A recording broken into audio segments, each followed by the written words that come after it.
viene a ser el sistema urinario, simplemente la función que tienen los riñones dentro de lo que vienen a ser los diferentes controles del cuerpo. En primer lugar, los riñones tienen una amplia cantidad de funciones para la regulación del cuerpo. De inicio, los riñones se encargan propiamente de la excreción de productos de desechos metabólicos. Esta excreción de productos puede ser propiamente la excreción de excedentes metabólicos o desechos metabólicos, principalmente lo que viene a ser la urea, la creatinina. Después, también se va a encargar de lo que viene a ser la regulación del equilibrio hídrico y electrolítico del cuerpo. Controla además la osmolaridad de los líquidos corporales al regular constantemente los electrolitos y los diferentes solutos que se encuentran. Va controlando el equilibrio osmótico del líquido extracelular y a través de esto controla también el líquido intracelular. Regula la cantidad y las concentraciones de los electrolitos, principalmente el sodio, el potasio, el calcio. Hemos visto que tiene también una amplia participación en lo que viene a ser la regulación de la presión arterial, principalmente a largo plazo. Regulación del equilibrio ácido-base. Depende esto de la cantidad de hidrógeno o bicarbonato que vaya eliminando constantemente el riñón. La regulación de la producción de los eritrocitos. Los riñones no son el único órgano que libera la eritropoyetina, que viene a ser una hormona que estimula la producción de eritrocitos. Si bien no es el único, pero es el que produce más o menos el 90% de la eritropoyetina total del cuerpo. Así que es el órgano principal que regula lo que viene a ser propiamente la producción de los eritrocitos. También genera una secreción, metabolismo y excreciones hormonales. La hormona que principalmente secreta, acabamos de verla, es propiamente lo que es la eritropoyetina. Pero también está dentro de lo que viene a ser la formación de la forma activa metabólica u hormonal, podríamos decir, de la vitamina D. De hecho, los riñones son el último paso para que la vitamina D pueda completar su activación y generar sus funciones metabólicas hormonales sobre el metabolismo del calcio. Dentro de los riñones, además, se van a descomponer o directamente eliminar muchas hormonas del cuerpo. Y también es uno de los órganos, después del hígado, que puede producir propiamente lo que viene a ser la gluconeogenia, que es la transformación tanto de aminoácidos como de ácidos grasos en glucosa. Si bien el hígado va a ser el principal órgano que va a generar la gluconeogenia, pero el riñón es el segundo para producir grandes cantidades de glucosa a partir de los aminoácidos y de los ácidos grasos. Anatómica y fisiológicamente hablando, el riñón en primer lugar son órganos que tienen aproximadamente unos 10 a 12 centímetros de longitud, retroperitoneales, a nivel de lo que viene a ser propiamente la pared posterior del abdomen. Tienen una forma más o menos de lo que viene a ser un frijol y constitucionalmente se dividen en dos porciones, lo que viene a ser la corteza renal y la médula renal. A nivel de lo que viene a ser la corteza renal, vamos a encontrar un amplio flujo sanguíneo, lo que hace que gane una apariencia un poco más oscura que el resto de la estructura de los riñones. Y dentro de lo que vienen a ser las cortezas renales es donde vamos a encontrar no solo las ramificaciones de los diferentes vasos sanguíneos del riñón, sino que es dentro de la corteza renal donde encontramos los glomérulos renales. La médula renal se va a dividir propiamente en lo que vienen a ser las pirámides renales y espacios entre ellas que son parte de lo que viene a ser la médula renal. En estos espacios lo que encontramos principalmente son vasos sanguíneos. Y a nivel de las pirámides renales vamos a encontrar un conjunto principal de túbulos renales y capilares que se encuentran alrededor de los mismos. Luego, todo lo que viene a ser producido dentro de las pirámides va a llegar al vértice donde vamos a encontrar el inicio del sistema pielocaliciar, donde va a pasar principalmente lo que ya va a ser la formación de orina en la pirámide renal. Va a pasar primero hacia los cálices menores, luego al cálice mayor, a la pelvis renal, y de aquí, ese producto que viene a ser la orina, que ya propiamente está eliminando gran cantidad de agua, electrolitos, ácidos, bases, sustancias metabólicas, va a empezar a pasar por lo que viene a ser los uréteres, hasta acumularse dentro de la vejiga urinaria, para luego ser expulsado al exterior a través de la uretra. El riñón obtiene una gran cantidad de flujo sanguíneo. Poco más de la quinta parte del gasto cardíaco es lo que los riñones necesitan constantemente. O sea, un 22% del gasto cardíaco, más o menos unos 1100 ml por minuto de sangre que van a recibir los riñones. Esto principalmente para lo que viene a ser sus funciones de regulación. Hemos visto que tiene funciones de regulación hidroelectrolítica, solubilidad, osmolaridad, equilibrio ácido-base, regulación de la presión, equilibrio hídrico del cuerpo. Es por eso que necesita una gran cantidad de flujo sanguíneo para poder controlar y regular todas estas funciones. Además, y como vamos a ver en temas posteriores, la mayoría de los procesos que se generan dentro del riñón para la formación de orina dependen propiamente de transporte activo. Así que los riñones necesitan una gran cantidad de oxígeno para generar ATP y poder tener energía suficiente para generar esos transportes necesarios para la formación propiamente de la orina y la excreción de muchos productos que se encuentran en la parte interna del cuerpo. De tal manera que si disminuyera el flujo sanguíneo hacia los riñones, perdería gran cantidad de oxígeno y desaparecen muchas de sus funciones, incluyendo lo que viene a ser la regulación de la presión arterial y la eliminación de tóxicos desde el torrente sanguíneo. Todo esto se genera propiamente a través de lo que viene a ser su unidad funcional, que es la nefrona. La nefrona está formada en primer lugar por lo que viene a ser el glomérulo renal, que es un ovillo de capilares, a través de los que vienen a ser los vasos sanguíneos renales, van a generarse en último caso lo que son propiamente las arterias acciformes. De estas arterias dentro de la corteza renal van a venir en primer lugar las arteriolas aferentes, las que se van a encargar de formar propiamente el glomérulo renal. Luego viene la arteriola eferente y de aquí propiamente se va a generar lo que viene a ser ya la formación de los túbulos renales, los cuales también van a estar irrigados por las mismas arteriolas eferentes hasta formar lo que viene a ser las venas y que van a llegar a las venas acciformes, que luego van a llevar todo ese flujo sanguíneo nuevamente hacia el sistema circulatorio.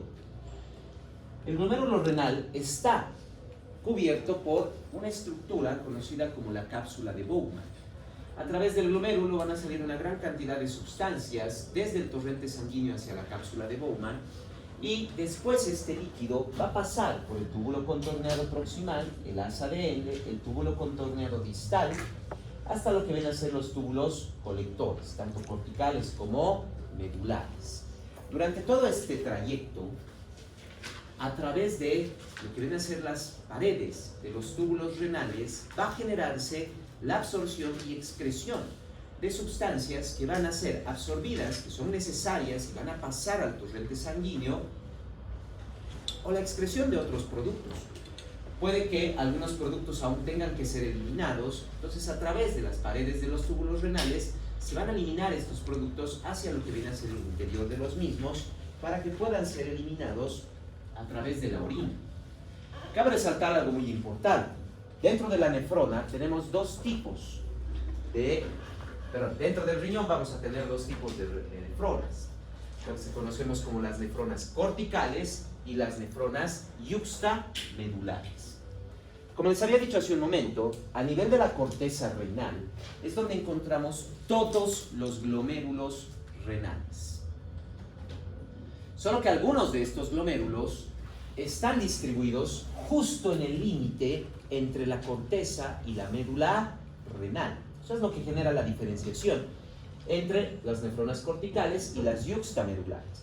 Las corticales, sus glomérulos están en cualquier parte de la estructura de lo que viene a ser la corteza renal, mientras que las nefronas yuxtamedulares, sus glomérulos están justo en el límite entre la corteza y la médula renal. Otra de las diferencias propiamente corresponde a la longitud de los túbulos renales, principalmente lo que viene a ser la porción del asa de Ende.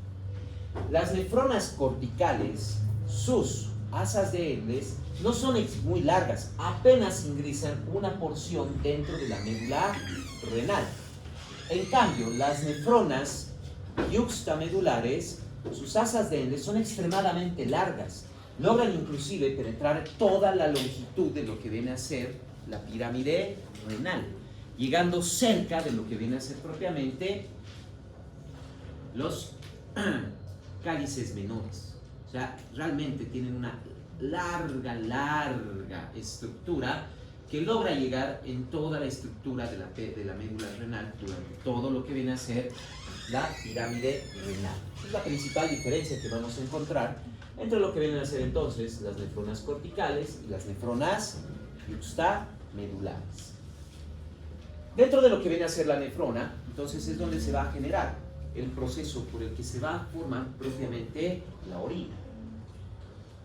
Como les decía, la orina va llegando primero hacia lo que son los cálices menores, luego pasa a los cálices mayores, se acumula en la pelvis renal para empezar a pasar hacia lo que viene a ser los uréteres, bajando hasta lo que viene a ser la vejiga urinaria. Una vez que llega a la vejiga, aquí es donde va a acumularse una gran cantidad de orina hasta que se va a generar propiamente la micción. En el caso de lo que viene a ser la vejiga urinaria, vamos a encontrar que en primer lugar es una estructura formada principalmente por músculo liso, conocido como el músculo detrusor. La llegada en primer lugar de lo que vienen a ser los uréteres hacia la vejiga va a generar un paso que solo va a permitir que pase la orina en una sola dirección de forma regular. Quiere decir que a nivel de lo que viene a ser la pared de la vejiga, los uréteres no ingresan de forma directa, sino que los uréteres van a ingresar en la vejiga en un ángulo oblicuo, o sea, en forma de bisecto. A medida que se va llenando la vejiga, va empezando a generar mayor presión interna. Al generar esta presión va a comprimirse la pared muscular de la vejiga y cierra por completo el paso del uréter. Lo que permite entonces que no ingrese, si es que la vejiga ya está completamente llena de orina, no va a ingresar mayor cantidad de orina desde los uréteres, ya que esa presión es la que logra cerrar el paso de los uréteres.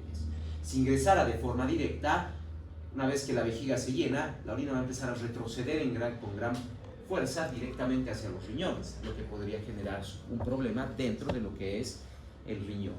Eso tampoco quiere decir que no pueda estar mucho tiempo el uréter lleno de orina, porque se va a seguir acumulando y va a empezar a generar también alteraciones en los riñones. Por eso la importancia de que constantemente se pueda generar esa eliminación de la orina, lo que viene a ser propiamente la micción. Dentro de la vejiga vamos a encontrar un epitelio. Se conoce como epitelio de transición. En muchas otras estructuras, cuando veían histología, veían que los epitelios podían ser planos, cúbicos o cilíndricos. A nivel de la vejiga, el epitelio es propiamente un epitelio de transición. Principalmente encontramos células de forma cúbica, pero a medida que se va aumentando, reduciendo el volumen de la vejiga por la presencia de la orina, estas células tienen una capacidad de poder modificar su estructura. A veces son cilíndricas, a veces son más planas, por eso se conoce como epitelio de transición, porque van cambiando su estructura dependiendo de la distensión que tiene la vejiga. Por eso mismo, en la parte interna, la mayor parte de lo que viene a ser el epitelio interno vesical presenta una gran cantidad de pliegues o arrugas, que a medida que se va distendiendo la vejiga por la presencia de orina, van desapareciendo, van alisándose estos pliegues. El único lugar donde no vamos a encontrar estos pliegues es en lo que se conoce como el trígono vesical, un área delimitada por el ingreso de los uréteres y propiamente la salida de la uretra. Entre estos tres puntos se genera un área triangular, por eso llamada trígono vesical, donde el epitelio vesical es completamente liso, no está con pliegues. Es la única parte, podríamos decir, de la vejiga urinaria que no llega a distenderse en gran medida a medida que va acumulando gran cantidad de orina, de líquido en su interior. Una vez que se genera propiamente la necesidad de expulsar la orina, que viene a ser la micción, esta va a ser expulsada a través de lo que es la uretra. Y aquí ya vamos a tener diferencias entre lo que viene a ser la uretra femenina y la uretra masculina, que tiene su importancia clínica. La uretra femenina es bastante corta. Tiene aproximadamente unos 3 a 5 centímetros de longitud. En cambio, la uretra masculina no solo es más larga, sino presenta 3 porciones. Una porción prostática, así como también una porción intermedia y una porción más externa, llegando a una longitud aproximadamente de unos 15 centímetros en promedio. El detalle es el siguiente. Recuerden que la uretra es la salida constante de orina al exterior. Quiere decir que tiene comunicación directa con el exterior y puede ser susceptible de la invasión de bacterias. Normalmente, en los últimos milímetros, o propiamente en los primeros milímetros, si lo vemos desde afuera de las uretras, vamos a encontrar una pequeña cantidad de bacterias, completamente normal. Pero estas bacterias pueden empezar a subir, pueden empezar a acumularse y empezar a llegar hacia lo que viene a ser la vejiga urinaria. Propiamente a esto se conoce con el nombre de infección urinaria bajo o infección de tracto urinario bajo. Y debido a la longitud de la uretra femenina, hay una amplia susceptibilidad en las mujeres de infecciones urinarias. De hecho, en promedio, hablando propiamente de lo que es epidemiología, estadísticamente hablando, en promedio, las mujeres pueden llegar a tener más o menos unas 10 infecciones urinarias al año. Pero, si bien, no va a tener un riesgo y beneficio, si bien existe la situación de que pueden generar mayor cantidad de infecciones urinarias, la mayoría de estas son extremadamente leves. Quiere decir, de 10 infecciones urinarias al año, es muy probable que una paciente femenina solo perciba sintomáticamente una o dos de ellas. Nada más. O sea, sí, necesita muy poca medicación para poder eliminar esa infección urinaria. Son más recurrentes, pero son extremadamente leves.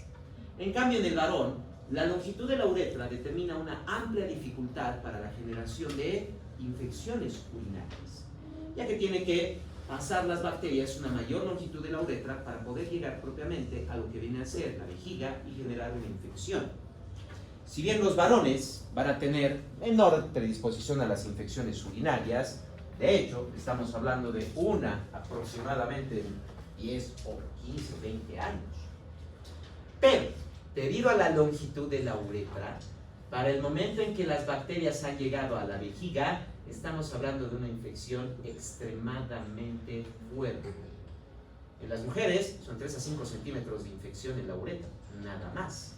Fácil de eliminar además, con una buena cantidad de orina. Pero en los varones son 15 a 20 centímetros de uretra. Quiere decir, es una infección mucho más severa. En la mayoría de los varones, una infección urinaria los deja directamente en hospitalización y en algunos casos incluso en terapia intensiva. Comparando con las mujeres, que son más recurrentes, pero son leves. Rara vez llega una infección urinaria a generar la hospitalización de una paciente mujer. En cambio, en los varones, las infecciones urinarias pueden ser extremadamente severas. Si bien son raras, pero extremadamente severas. Ahora entenderán también que los varones generalmente van a tener infecciones urinarias durante la infancia, porque la uretra es más corta. Y va a disminuir a medida que van creciendo, porque la uretra se va a ir alargando. También las mujeres, sí, va a mantenerse lo que viene a ser la infección urinaria casi durante toda la vida. Pero como dije, son extremadamente leves la mayoría, casi no necesitan medicación. La mayoría de las infecciones urinarias en mujeres se tratan fácilmente ambulatoriamente y con medicamentos que no son extremadamente fuertes. En cambio, la infección urinaria en el varón, en la mayoría de los casos, terminan con hospitalización y la utilización de antibióticos bastante fuertes. Eso es propiamente lo que veríamos en las diferencias anatómicas que se genera entre la longitud de la uretra femenina y la longitud de la uretra masculina. La vejiga va a recibir en primer lugar una inervación simpática y una inervación parasimpática, o sea, propiamente una inervación autónoma. La inervación simpática es una inervación inhibidora, genera una relajación del músculo detrusor, el músculo liso de la vejiga, y la inervación parasimpática más bien va a ser lo contrario, es una estimulación, se va a encargar de facilitar la contracción de lo que es el músculo detrusor y al mismo tiempo la relajación del esfínter urinario interno. En el piso pélvico vamos a tener además el esfínter urinario externo, que está inervado por un nervio cognitivo, ramos de los nervios de S2 a S3 que van a formar el nervio pudendo y que son propiamente los nervios cognitivos conscientes que van a regular la tonicidad, o sea, la fuerza y el cierre que tiene el esfínter urinario externo.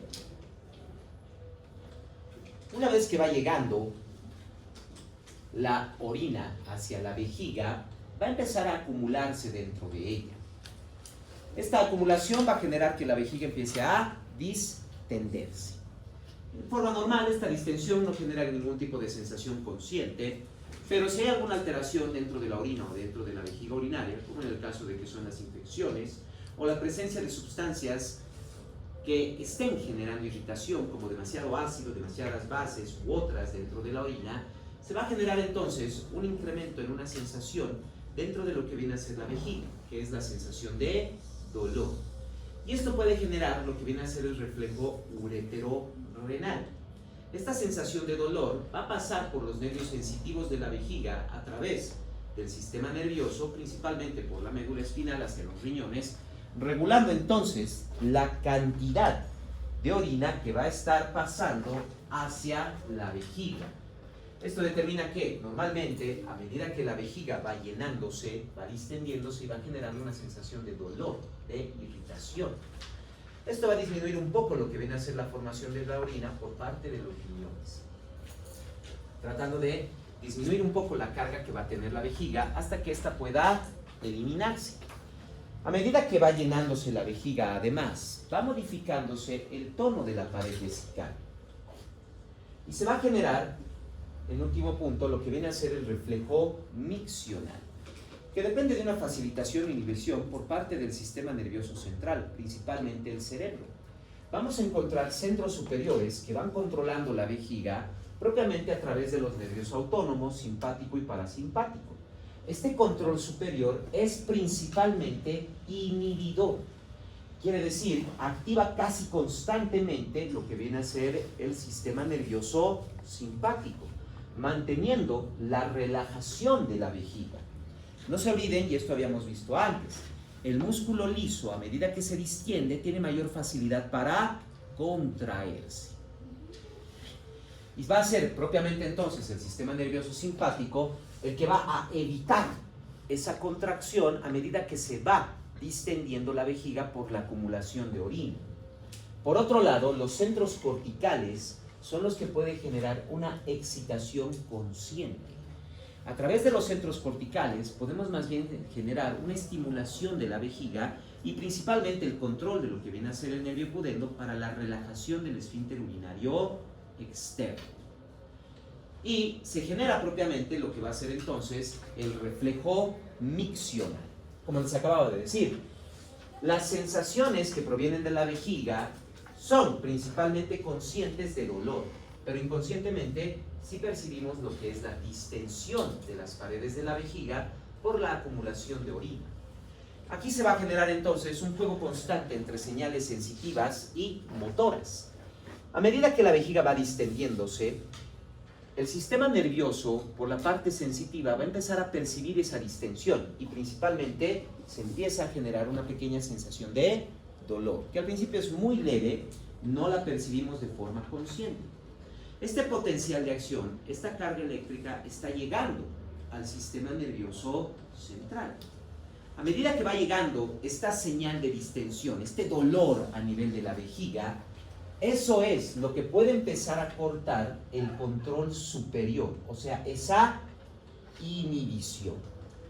Normalmente siempre está activo el sistema simpático, pero gracias a esa percepción, a esa señal sensitiva de dolor, de distensión, puede reducirse la inhibición simpática, lo que provocaría un grado de contracción dentro de lo que viene a ser la vejiga.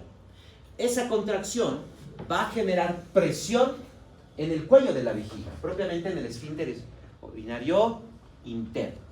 Lo que ya va a empezar a generar el deseo de micción. La distensión y la presión sobre el esfínter urinario interno va a generar lo que conocemos como el deseo miccional.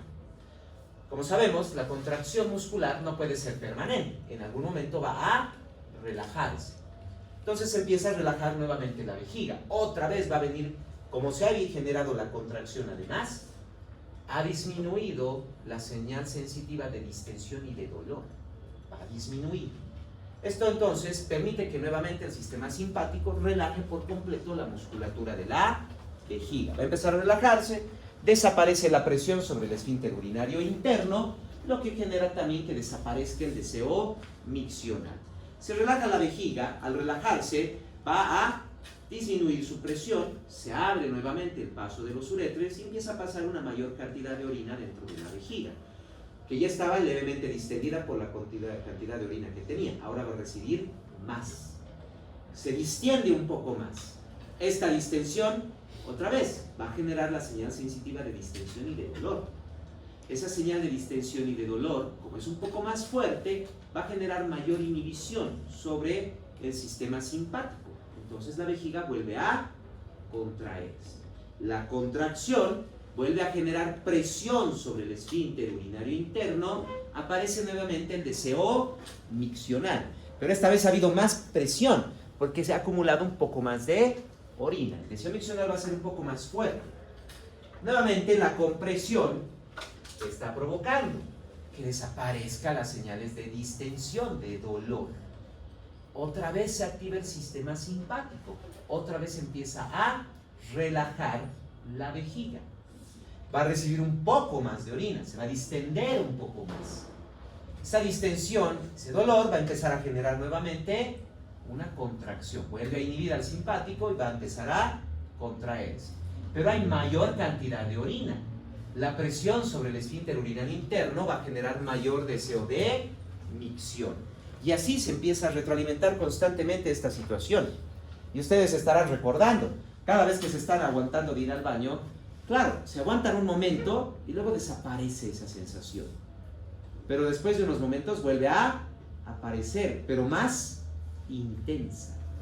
Cada vez es más intensa y más intensa y más intensa, hasta que va a llegar un momento en que ya no vamos a poder soportar ni tolerar esa presión. La vejiga ya está casi completamente distendida, necesita un poquito de contracción para generar alta presión. Entonces cuando ya se contrae un poco más, la presión es demasiado intensa, el deseo miccional se hace extremadamente fuerte. Tan fuerte podríamos decir el deseo miccional que puede llegar inclusive a generar problemas ya a nivel del resto del cuerpo. Puede generar incluso taquicardia, sudoración, alteraciones incluso como ansiedad, etc. Lo que se genera cuando aguantamos demasiado tiempo para ir al baño. Ya, si vamos al baño, quiere decir, lo único que tenemos que hacer es solo conscientemente relajar el esfínter urinario externo. Y generamos un cierto grado de contracción abdominal para generar un poco más de presión sobre la vejiga y permitir que salga la orina al exterior. Eso es propiamente lo que viene a ser el reflejo miccional. No se olviden, tiene que generarse primero una distensión. La distensión genera señales de distensión y de dolor por parte de lo que viene a ser la vejiga, que van a bloquear la inhibición simpática, permitiendo que la vejiga empiece a contraerse. Esa contracción genera presión en el cuello de la vejiga, propiamente en el esfínter urinario interno, generando el deseo de micción, el deseo de orinar. Como se contrae, desaparece la distensión y el dolor. Entonces vuelve a activarse el sistema simpático, vuelve a inhibirse la vejiga y vuelve a relajarse. Se relaja, desaparece la presión, desaparece el deseo miccional y empieza a entrar un poco más de orina dentro de la vejiga. De esa manera constantemente se va a generar este reflejo. Es en eso, comprendiendo bien ese reflejo, donde podemos ver algunas anomalías que se pueden generar en la micción y que terminan propiamente cualquiera de estas anomalías en lo que conocemos como incontinencia urinaria. O sea, la falta de control para la salida de orina. Una incontinencia urinaria puede generarse por múltiples situaciones, pero siempre vamos a tener la misma o el mismo efecto. sale constantemente orina, sin ningún tipo de control. En primer lugar vamos a ver lo que viene a ser la atonía e incontinencia urinaria. Y depende propiamente de una destrucción sensitiva a nivel de la vejiga. Ya sea directamente en la misma vejiga, que se han dañado o roto los nervios sensitivos, los que llevan justo las señales de distensión o de dolor, ya sea a nivel de la médula espinal o propiamente a nivel central. En cualquiera de estas partes puede cortarse, puede dañarse la transmisión de las señales sensitivas de distensión y de dolor de la vejiga hacia los centros superiores. Si yo corto esta señal, tomando en cuenta lo que acabamos de ver del reflejo miccional, ¿qué va a pasar?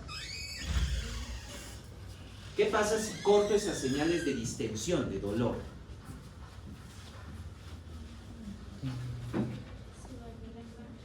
Exacto. Ya no hay el potencial de acción que detenga el sistema nervioso simpático. Entonces, este va a mantener relajada todo el tiempo a la vejiga. Eso significa atonía. Quiere decir que las paredes musculares, el músculo detrusor, va a estar completamente flácida. No se va a volver a contraer. Va a estar completamente relajada, sin movimiento. Atonía, o sea, sin fuerza. Lo que va a provocar entonces que la vejiga empiece a acumular gran cantidad de orina. La vejiga, pero no es un saco sin fondo, no es una bolsa mágica que pueda contener cantidades de orina sin ningún límite. Tiene un límite la vejiga, no puede distenderse más allá de eso. Entonces, ¿qué vamos a tener? Una vejiga constantemente llena de orina.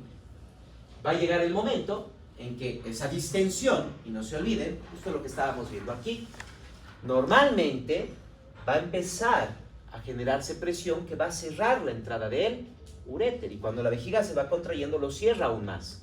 Pero ahora que la vejiga está completamente relajada, sigue entrando orina.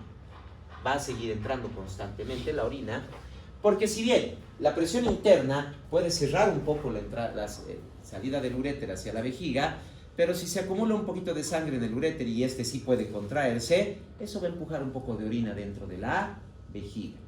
Si yo empujo un poquito de orina dentro de la vejiga que ya está completamente llena, ya no puede distenderse más, ¿dónde va a ir esa orina entonces? Va a salir, exacto, va a salir, va a ser expulsada por la uretra, lo que genera la incontinencia urinaria. O sea, el paciente constantemente está permitiendo la salida, bueno, no de forma consciente, no se olviden, pero permite su cuerpo la salida constante de orina, un goteo constante de orina, ya que la vejiga está completamente llena. Entonces, cuando llega un poco de orina por parte de los uréteres y estos se contraen y empujan la orina, va a salir un poco de orina hacia el exterior. Un flujo constante, o sea, una incontinencia. Básicamente, no se olviden, se eliminó la parte sensitiva, está paralizada por completo la musculatura lisa de la vejiga, se acumula orina y va a empezar a rebalsar. Cada que llega un poquito de orina, rebalsa orina hacia el exterior. Atonía e incontinencia. Ahora, si cortara por completo toda la inervación de la vejiga entonces va a generar lo que se conoce como automatismo vesical. Esto no solo es un corte sensitivo, estoy hablando también de un corte motor. Quiere decir, ya no va a haber control ni del sistema simpático ni del sistema parasimpático. Entonces la vejiga va a empezar a funcionar de forma autónoma, con el funcionamiento normal y regular que tiene cualquier músculo liso. Cuando no está distendido, está relajado, y cuando se distiende, se activa su contracción y se contrae. Lo que genera la vejiga automática, un automatismo vesical. Quiere decir que la vejiga va a recibir un poco de orina hasta que llegue el punto en que la distensión va a ser suficiente para generar contracción. Entonces, aumenta el volumen, se distiende a un punto específico, se contrae y expulsa la orina. Vuelve a relajarse, a aumentar orina, se contrae. Vuelve a relajarse, se contrae. Entonces la vejiga empieza a funcionar de forma automática. ¿Todo el tiempo va a haber expulsión de orina? No, no es como la atonía e incontinencia, que ni bien llega un poquito de orina, se expulsa. Es un goteo constante. En lo que viene a ser la vejiga automática, el automatismo vesical, cada cierto periodo de tiempo, dependiendo del nivel de hidratación, esto puede ser cada media hora, cada 2 horas, se genera micción. Se genera micción. No es todo el tiempo, no es un goteo constante como en la atonía incontinencia, pero sigue siendo incontinencia urinaria porque cada periodo de tiempo se está generando una salida de orina. Quiere decir, no se olviden, la vejiga ya no tiene ningún control, es automática. Se distiende, se contrae, se distiende, se contrae, se distiende, se contrae de forma automática. Y por último tenemos lo que viene a ser la vejiga neurógena, corte inhibidor. Ya hemos visto lo que pasa si corto todo el control motor, si corto el control sensitivo. Ahora, ¿qué pasa si solo corto al sistema simpático? Ya no va a haber la inhibición, todo el rato va a haber la función parasimpática, o sea, la vejiga va a estar todo el rato en contracción. Claro, puede variar un poco la contracción, el músculo liso no puede estar permanentemente contraído. Va a llegar un punto en que se va a relajar un poco, pero luego de que recupere energía va a volver a contraerse. Quiere decir que la vejiga está casi siempre contraída. Ahí va a pasar lo mismo que lo que pasaba con la atonía e incontinencia, solo que con menores volúmenes. Con menores volúmenes. Como la vejiga está casi todo el tiempo contraída, igual, esto evita la entrada constante de orina por parte de los uréteres. Lo que quiere decir que solo cuando se relaje levemente la vejiga por pérdida de energía, o cuando suba mucho la presión de orina dentro del uréter, recién va a entrar un poco de orina hacia la vejiga. Como la cual está contraída, lo poco que entre es lo poco que va a expulsarse. Igual, una expulsión constante de orina hacia el exterior, otra forma de incontinencia. ¿Cómo podemos identificar cada una de estas? Porque va a venir el paciente con salidas constantes de orina. Todo el rato nos va a decir, todo el rato me estoy orinando. Sí va a venir el paciente. Entonces, solo dos simples pruebas. La primera, solo debemos palpar por encima de lo que viene a ser el pubis. Palpamos por encima del pubis. Si no encontramos nada, lo más probable es que la vejiga esté contraída o esté relajada. Entonces, si encontramos una masa ahí arriba, si encontramos a la vejiga, lo que tenemos es una atonía incontinencia, porque la vejiga está llena de orina. Si no lo encontramos, puede ser automatismo o puede ser la vejiga neurógena.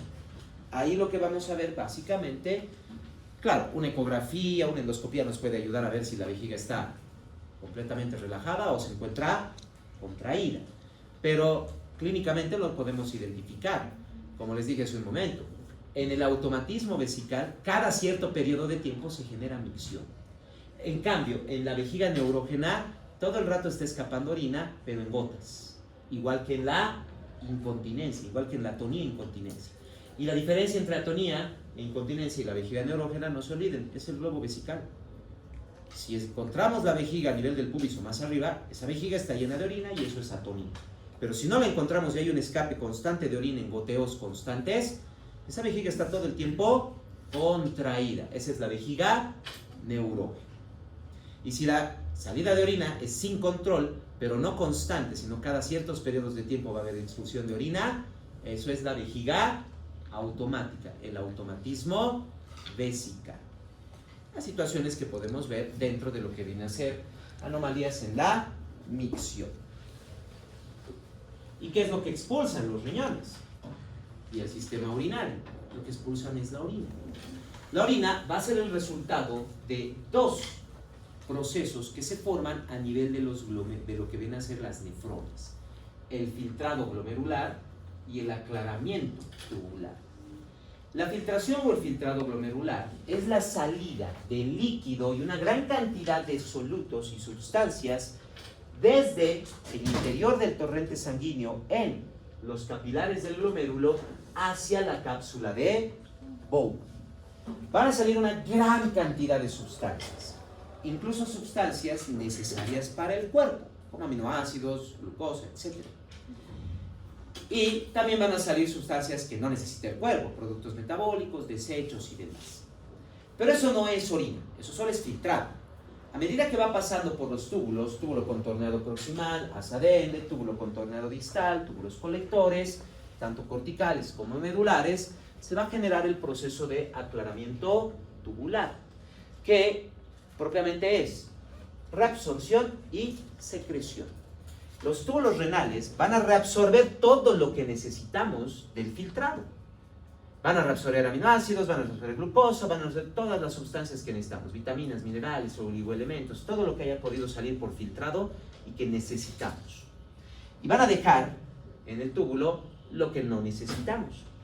Y puede que hayan sustancias en el torrente sanguíneo que no han podido eliminarse por completo por filtrado, tienen que eliminarse también por secreción tubular.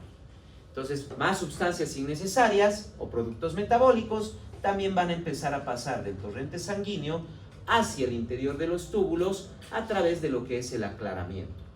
Una vez cumplido el filtrado y el aclaramiento, se ha absorbido lo necesario, se ha seguido eliminando lo que no se necesita, el resultado final propiamente es lo que conocemos como orina. Hay sustancias que pueden solo filtrarse. Quiere decir, se filtran y se eliminan tal cual sea el filtrado. No cambia su concentración, ni se reabsorben ni se secretan. Hay sustancias que se reabsorben parcialmente. Tal vez ha salido la sustancia, no necesitamos toda la sustancia, pero sí necesitamos ciertas cantidades. Entonces se va a reabsorber una porción. Puede que la sustancia se reabsorba completamente. Ha salido por filtrado porque tiene la posibilidad de salir, pero no debería ser eliminada del cuerpo. Necesitamos recuperarla. Entonces se reabsorbe en su totalidad. Entonces tiene capacidad de filtración, pero no va a tener concentración urinaria. En el ejemplo anterior, va a tener capacidad de filtración, pero su concentración urinaria va a ser menor que lo que ha filtrado. Y también podemos tener sustancias que pueden filtrarse y que al mismo tiempo también van a secretarse. Lo que quiere decir que la cantidad secretada, excretada, va a ser mayor que la cantidad que se ha filtrado. Diferentes situaciones que van a pasar con muchas de las sustancias que tenemos y que propiamente los riñones van a empezar a controlar y regular, como veíamos, para mantener el equilibrio ácido-base, el equilibrio osmótico, el equilibrio de electrolitos, los excesos de solutos, etcétera, que puedan entrar o estar dentro del torrente sanguíneo y en los líquidos corporales. ¿Alguna duda o pregunta? Ese sería el tema de hoy. Sé que es corto, el detalle es que anteriormente este tema y el siguiente eran solo un capítulo y ahora lo han dividido. Ahora está dividido. Yo tengo una... Sí. Cuando se distiende demasiado la orina, dicen que en algunos casos cuando hay como un vaciamiento, por ejemplo por sondeo, así como muy rápido, en poco tiempo puede generar arrastre de eritrocitos y hemorragia. Entonces, En primer lugar, por las y paredes en de mayor detalle, es lo que les decía, la vejiga tiene en la parte interna lo que viene a ser propiamente su epitelio, que está en pliegues. Entonces, a medida que se va distendiendo, estos pliegues se van alisando, se va distendiendo. Pero normalmente estos pliegues no están a la totalidad de distensión de la vejiga. Entonces, cuando la vejiga se distiende demasiado, va a empezar a jalar el epitelio y lo puede desgarrar. Es ahí donde aparecen esas lesiones y donde puede haber la pérdida de sangre a través de la orina. Porque el epitelio a veces se puede desgarrar y no se olviden, la parte donde no se puede estirar en ningún momento es en el trígono vesical. Así que si la vejiga realmente se distiende demasiado, las primeras lesiones aparecen en el trígono vesical, después en el resto de las paredes. Después ahí.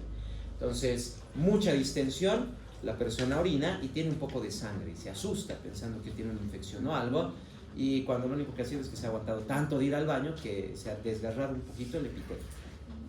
Puede generar eso. ¿Alguna otra duda? ¿Nada? Entonces les explicaré qué va a ser su trabajo, porque ya a partir de la siguiente clase lo tienen que estar haciendo. De hecho, en las siguientes 2 clases van a tener todo lo que viene a hacer para el trabajo que tienen que hacer.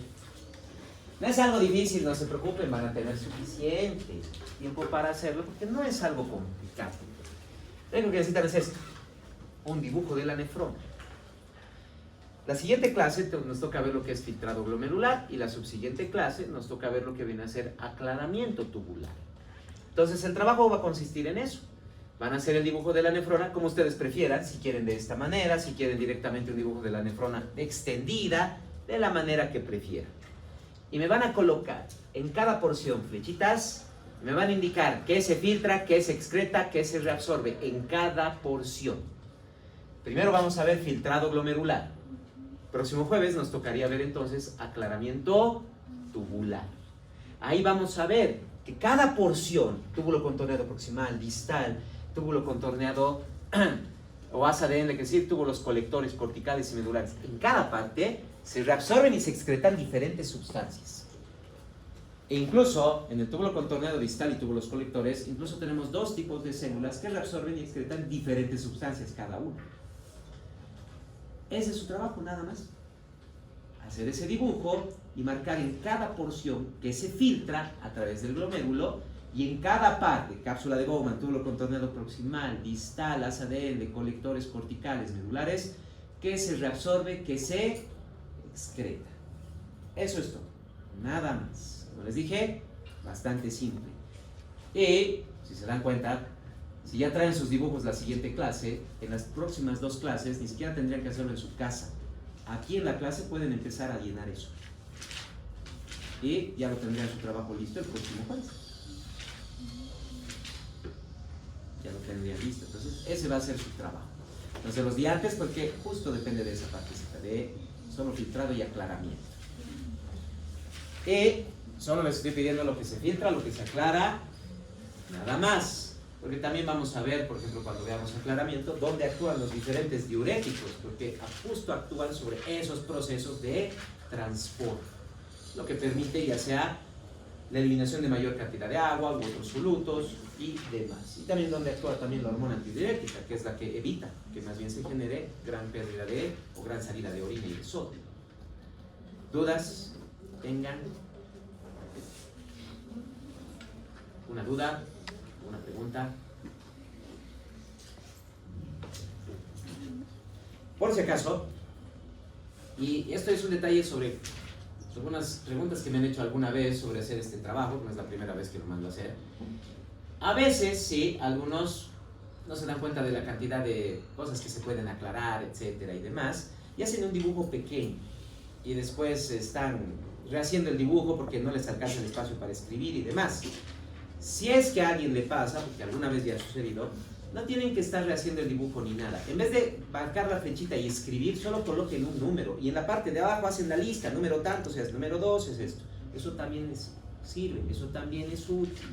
No es necesariamente el dibujo y solo una flecha y que ahí esté escrito. Puede ser un número y en la parte inferior pueden ir escribiendo. No hay problema. Eso para que no tengan que rehacer dibujos y demás. ¿Dudas? ¿Una? Bueno, si no tienen dudas, los que han llegado tarde, esperen